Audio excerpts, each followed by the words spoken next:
Welcome to the 10-Minute Life Lesson Podcast. My name is Jay Cleveland Payne. I train people for improved personal and professional development, offering my assistance to those ready to develop their goals into tangible, focused, and achievable plans of action. And this podcast is one of the tools I use to accomplish my mission. Generally, when the timer hits 9 minutes and 59 seconds on this recording, you'll have a fully developed life lesson that you can take with you and begin to implement immediately. And if this week's lesson has a ring of familiar, then it's probably a reinforcement of a life change you've already started to implement. This podcast falls under the umbrella of my greater personal development efforts, all under the Your Better You brand. For more information on accountability coaching or to gain access to tools, tricks, and life hacks, visit yourbetteryou.info. Thank you for joining me on this journey today. Now, here is this week's life lesson. As a part of the work I've been doing to get better at my business and streamline a lot of things, including putting all the Your Better You things as a unit for Your Better You so that they make sense, I've had a chance to evaluate a lot of actions I've been doing over the past 5 years and going back even further in some sense to when I essentially started the personal development business back in 2005.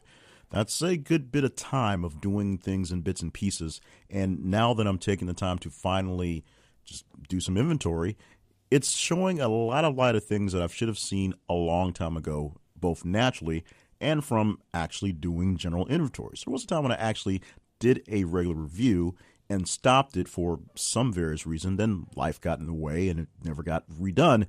So now I am doing it on a business level here, and I will start to implement more of those things on a regular basis for personal as things work along. But all this evaluation, all this work, and all this digging deep into this part of the business and other parts of the business have proven to me that there are strengths and weaknesses to everyone. And I know I've talked about that in the past, but I've had a chance to really see where my strengths have really shined in my business and where my weaknesses have really held me back in getting things done. Now, as I noted when I went over my review session with another person to get an outside eye on what exactly I was doing, in many cases, it didn't matter what it was that I wasn't good at that I had to do. It had to be done, and I did not have a resource to take care of it. Therefore, I was stuck on the hook getting it done. Couldn't complain about it, but I can also look, and the hindsight could definitely see where if I had found a different resource or tried to delay that action till I had more time to really focus on it, things might have turned out a whole lot better. The lesson I got out of this, and the lesson that I'm trying to take you here, is that for you, you need to have a really good inventory of what your actual skills are, and along the lines of that, what your actual limitations are. You need to actually sit down and write down what it is you're good at and what it is you're not good at, instead of just assuming it that you can figure it out when the time comes, or having some sort of anecdotal thing that pops up that when something goes wrong, say, oh, I'm not very good at that. You really need to know what you're good at and what you're not good at and have it documented more or less, to have some sort of listing so you have to look at what your giftings are so that when there are times when you're not quite sure if something is something you should be doing, you can look at that sheet of paper or that note on your computer or whatever it is you're keeping it, and it becomes apparent where things are going. Now, why do I think you need such a basic tool to get down to, at some points, pretty advanced work? Because the basic tools are always the best tools. This is a very simple and easy lesson to speak. It should be a very simple and easy lesson to convey and actually teach. But here's the thing. People believe they're much better at more things than they are. And the things that they're not so good at, they could probably figure it out if really pressed to it. And in actuality, that is not true. You overestimate just how good you are at things and underestimate just how bad you are at things. We all do it all the time. So people who actually have the foresight and the true sight to really see how they interact in the world and what they're good at, what they're not good at, what's proficient and improficient, what they can pass by and what they just can't pass is amazing. If you had known the struggle it was to get my grandmother to give up her keys, even though she had been basically legally blind for about 3 years, you would understand things like this. People are always overcompensating for things and under expressing what they're not good at. And it's a human nature, if you will, but you are a person who's into personal development and getting real, for less of a better term. So let's speak realness for a minute as I try to sell you on the fact that, yes, you should evaluate what you're good at and what you're bad at and write it down on a sheet of paper that you can get to. Now, this is mostly for you. This is mostly a reminder for those times when you think you actually got something going on, and then you can look at that sheet of paper and realize that you put down that you weren't so good at it, and then that will probably jog your memory to why you logged it at that point in time. Or something that you're struggling with, that you're really having a problem getting done. You can take a look at the list of things that you say you're good at and see that you're actually good at that thing, and use that to kind of wiggle out of whatever it is, the funk that's keeping you down and keep you from getting it done, and get a little better at it. It seems really, really, really silly to say write it down a list and keep it someplace, but it also helps out when you are working with other people and evaluating your ways and their ways as well. They may or may not have their own simple written list of good and bad things, good and bad traits, good and bad skills, but when you have something to compare back and forth with, that you have concrete or ink or pencil that you can go back and forth with, it helps out. That's why a lot of companies are really into personality tests, things that give you some sort of sight of how a person will actually handle themselves in situations and how they may interact with others of different ilks and different types of thought. Now, don't put full stock into the personality type as the be-all, end-all of how you work with people, because some of those things, the science is a little flaky, and sometimes some people aren't exactly as they come down in the textbook. Some people may be a bit of a mix of something, and some people may sort of answer the questions the right way and then actually are something totally different. So whether you are a fan of the DISC profile or Myers-Briggs profile or the color profile, those are three very popular things used in business.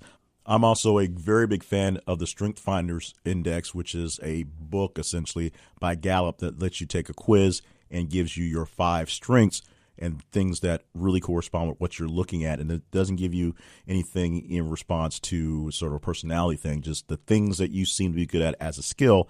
And it's great as a determinant. As we said, we want you to write down a list of what you're good at and what you're bad at. But the standardized tests that these things are mostly a guideline to where you're going. In actuality, you have a great idea of how well you are at accomplishing different things in different situations using different skills because you've done it a few times. You know something that you're proficient in, that you can get done if you're squeezed to get it done. You know things that you are awesome at that you can do without any effort. You know things that despite how much time and effort you put into it, you're going to mess it up. So take some time and evaluate yourself for the good and the bad.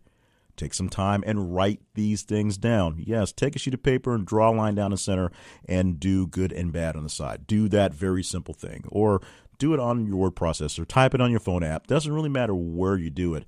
But take a little time to evaluate yourself, evaluate the good and the bad, and put it down on paper. You will thank me when you do this, and other people will thank you for taking the time to figure yourself out. And when they have to come to you and figure out a way that they can work with you, you will already have something ready to go to kind of figure out where your strengths lie in the actual combination. And if you two are compatible, awesome. If you're not so compatible, either walk away or find a third person that can fill in the gaps that are still necessary. This may be a very simple, very basic, and very some ways kind of silly activity I'm asking you today, but just do it. It doesn't take that much time, and what you'll find is you'll keep pulling the sheet out and keep adding things along the lines at various times. You'll have epiphanies of things that you're all of a sudden realizing you're pretty good at and things you're not so bad at. But here's the real kicker on this. The real secret to doing this is you're going to find that list of great things will be a lot larger than you probably expected. It will be larger than the list of things you're not so good at. That's basically what always happens. But you're going to find out by seeing what's good and what's bad that you are, in reality, pretty darn awesome in the things you can get done.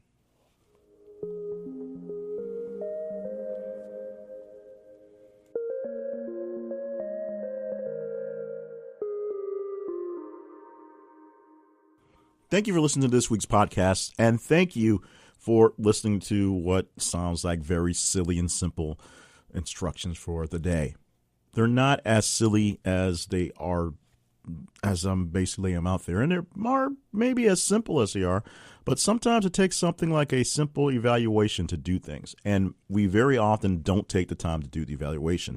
As I said, this came about from me doing a very deep dive into about 12 years worth of actual effort and work in the business, and how it has gone great in more ways than I expected, and how it's not gone so great, but not in quite the ways I thought there would be.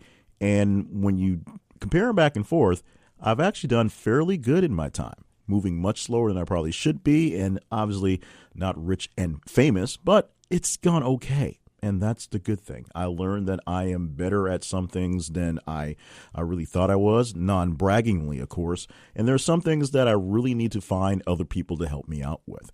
From there, I have ways and means to improve all business types, including working on this thing right here, making it actually work more business-like, which was the idea when the concept was created, not just as a throwaway place to dump things that aren't quite working. So we're going to make sure that things here are working much better, working as planned, and if they're working better than planned, we're going to ride that wave as much as possible. In the meantime, we're riding the wave of really good work and getting things done. We have a dedicated email address for this here podcast, which goes along with the other podcast that is attached to yourbetteryou.info.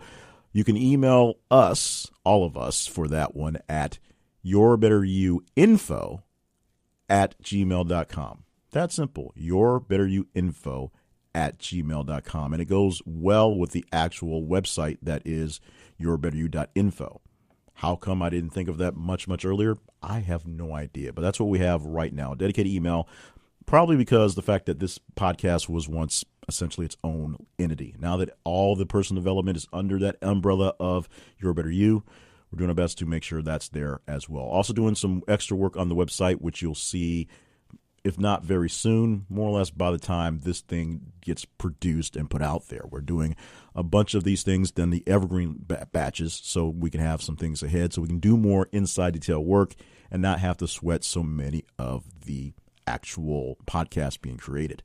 And that's a good thing because, oddly enough, I'm working on some projects, which means more outside work on other things, including some more personal projects, personal podcasts that will need more daily interaction as opposed to these. Not that we don't love doing these, but these can be a bit simpler because we can script it out, we can work with that and take the feedback and improve on the future ones. So the email address, yourbetteryouinfo@gmail.com.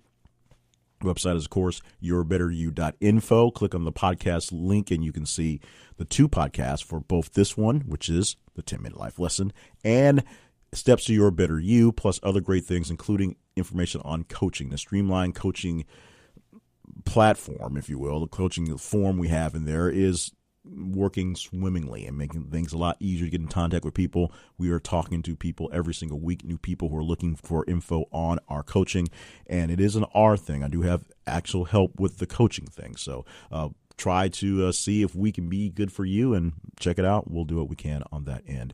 Going to wrap things up on this end at this point because these things are getting a little chatty in the back end, but I'm glad to have the chance to give the lesson in less than 10 minutes and a chance to sort of explain where I am on the back end. And we are getting plenty of great feedback on the way the podcast is continuing and on the slight ticks from where it was 10-Minute Life Coach. I guess this is episode 10, so 21 episodes ago when we killed it. So thank you so much for joining us for the podcast, sticking with us for the podcast, and sending all suggestions, some a little saltier than others, on what we can do to keep things going. We're going to take in as many of them as we possibly can. We listen, read all of them as they come through, and we implement what we can, where we can, how we can. In the meanwhile, you can do more great things, and I can help you if that's possible. If you need to look for information on how to get some feedback on your life, Accountability Coach is one of the quickest ways to do that. Check it out at the website, yourbetteryou.info, and click on coaching for that.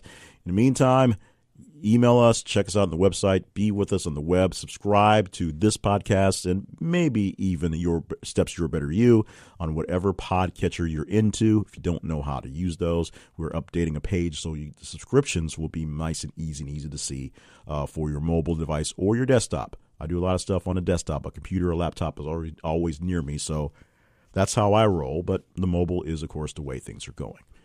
Thank you so much. We'll do this again next week with another great episode. Going to you with a life lesson in less than 10 minutes, and we call that the 10-Minute Life Lesson.